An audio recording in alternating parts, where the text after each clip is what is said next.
Mon rôle a été à plusieurs choses. Donc il y avait l'exploitation de la carrière qui était faite par la briqueterie Fumel-Libos. Et donc mon père et mon grand-père avaient signé un contrat avec la société, la briqueterie Fumel-Libos. Et à partir de là, il y avait des engagements, on avait des engagements au niveau du transport. Donc mon rôle, c'était d'évacuer les argiles sur la briqueterie Fumel-Libos. Il y a eu plusieurs époques au niveau de l'activité de la carrière, puisque la carrière s'est développée en plusieurs fois. Donc il y a eu le côté Brétou qui a été développé un peu avant-guerre et juste après la guerre de 40. Donc à cette époque-là, on travaillait pratiquement à la main. Donc il y avait des rails qui avaient été installés sur tout le territoire de la carrière. Donc on a des photos authentiques qui en sont la preuve.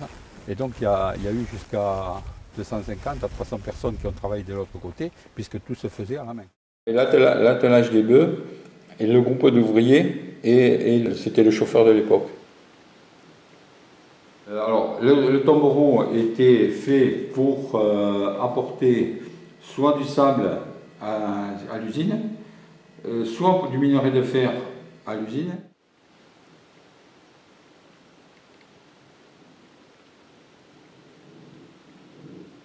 Les machines se sont développées dans les années 50. Donc là, c'était des pelles à câble qui avaient été pour l'exploitation. Après, la mécanisation a évolué. On est passé à des tractopelles et puis après à des pelles vraiment mécaniques.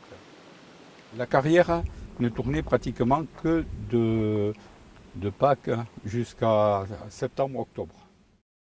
La carrière du Brétou, elle a été exploitée jusque dans les années 50, je pense. Puis après, on est passé à la carrière du Tiple dans les années 60, donc de l'autre côté. Et vu les ressources en argile qu'il y avait, on a ouvert le canyon.